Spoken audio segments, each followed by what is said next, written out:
आज हम पुणे शहर में आए हुए हैं। मैं पत्रकार अनिल वर्मा, IBN न्यूज़ 2020।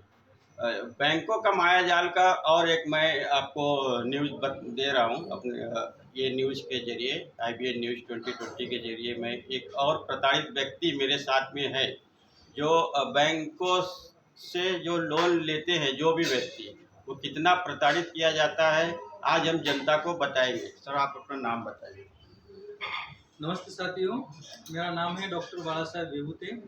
मैं धनकवड़ी पुणे में रहता हूँ। तो मैंने भारत कोऑपरेटिव बैंक से लोन लिया था 2016 में रुपये 20 लाख का, और 2016 से कोरोना तक हमने रेगुलर उसके प्रीमियम भरे हैं और करीब करीब 13 लाख रुपए हमने भरे थे रेगुलरली। जैसे ही कोरोना शुरू हो गया, मेरा एक छोटा सैनिटरी नैपकिन बनाने का छोटा सा एक व्यवसाय था, वो कोरोना के बाद में वो पूरा बंद हो गया और बाद में उसको मुझे पूरा क्लोज डाउन करना पड़ा। तो इसके कारण आगे मैं बैंक का जो भी प्रीमियम है वो नहीं भर पाया। लेकिन उसके बाद बैंक ने सरफेसी एक्ट के तहत मुझ पे एक्शन लेना शुरू कर दिया। पहले कुछ 13/2 का नोटिस भेज दिया, फिर 13/4 का नोटिस भेज दिया।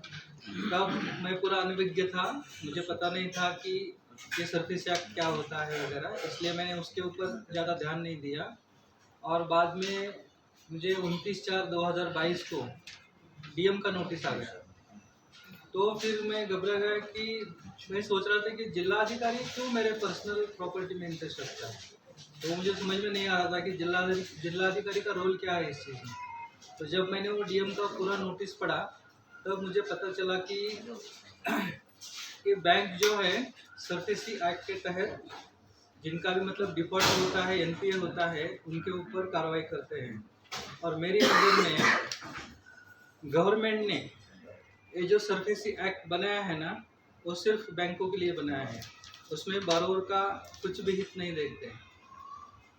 जो भी लोग DRT में जाते हैं, आप देखना रिकॉर्ड निकाल के, 99.9% जो भी ऑर्डर निकलती है DRT कोड की, वो सब ऑर्डर्स बैंक के फेवर में निकलते हैं।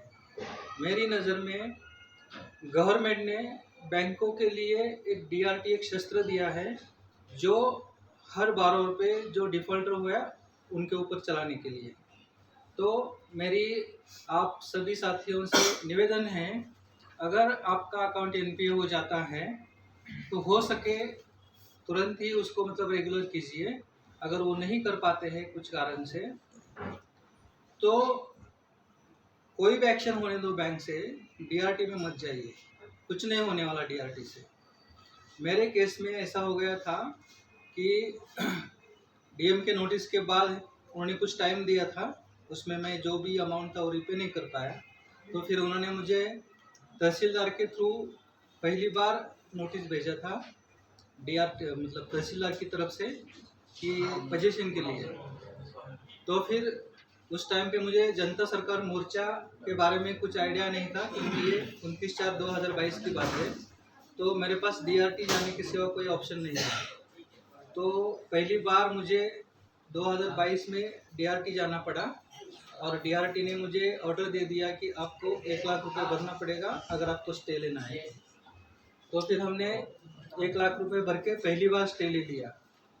फिर 2 महीने बाद एक और तहसीलदार का ऑर्डर आया, और फिर मुझे DRT जाना पड़ा। दूसरी बार उन्होंने मुझे 10% अमाउंट भरने को बोला।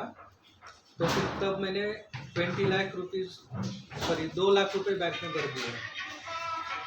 तो जब से 2 बार ऑर्डर निकला, तो मुझे पहली बार 1 लाख रुपए और दूसरी बार 2 लाख रुपए बैंकों में DRT के ऑर्डर के तहत भरने पड़े।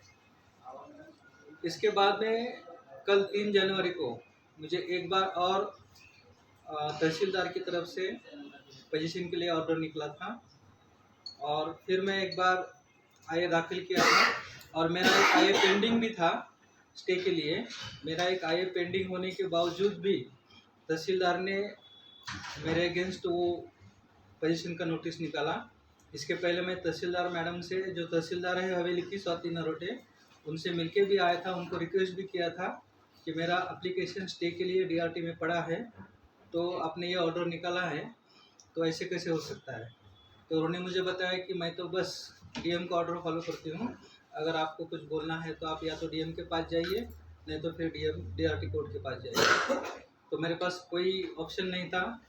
तो फिर मैंने मेरे जीएसएम के जो साथी है, रियाज भाई, आनंद भाई और ये गुरमीत भाई, सबको संपर्क किया और उनको बोला कि ऐसा ऐसा हो गया है और बैंक मुझे फिर से कुछ न कुछ पैसे भरने को बोलेगा, जो कि अभी मैं नहीं भर सकता हूँ।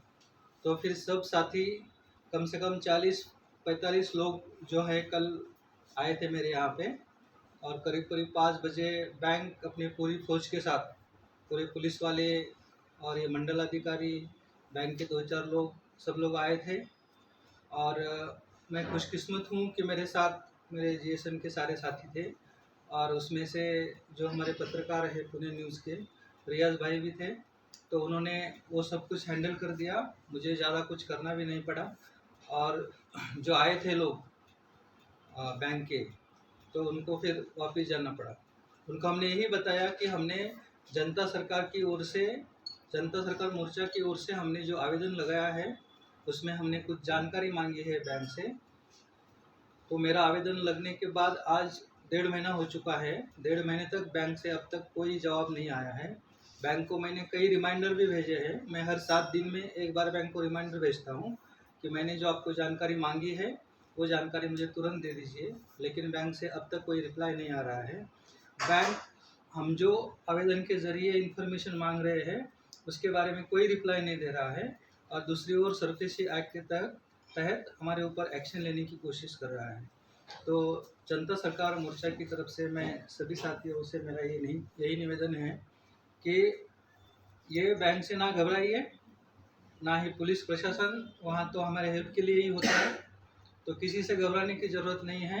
जब तक हमारे आवेदन के जवाब नहीं आते हैं तब तक हमें लड़ते रहना चाहिए। और काफ़ी जनता सरकार मोर्चा की टीम, काफ़ी लोग यहाँ पे आए हुए हैं मदद के लिए। जो बैंकों का माया जाल है उससे बचाने के लिए जनता सरकार मोर्चा काफ़ी अच्छा लोगों का मदद करता है। देख सकते हैं काफ़ी लोग एकजुट हुए हैं पुणे शहर में। एक बार नारा रही, भारत की हुंकार है, जनता ही सरकार है। भारत की हुंकार है, जनता ही सरकार है। वंदे मातरम, वंदे मातरम, इनकलाब जिंदाबाद। ये कुछ छत्रपति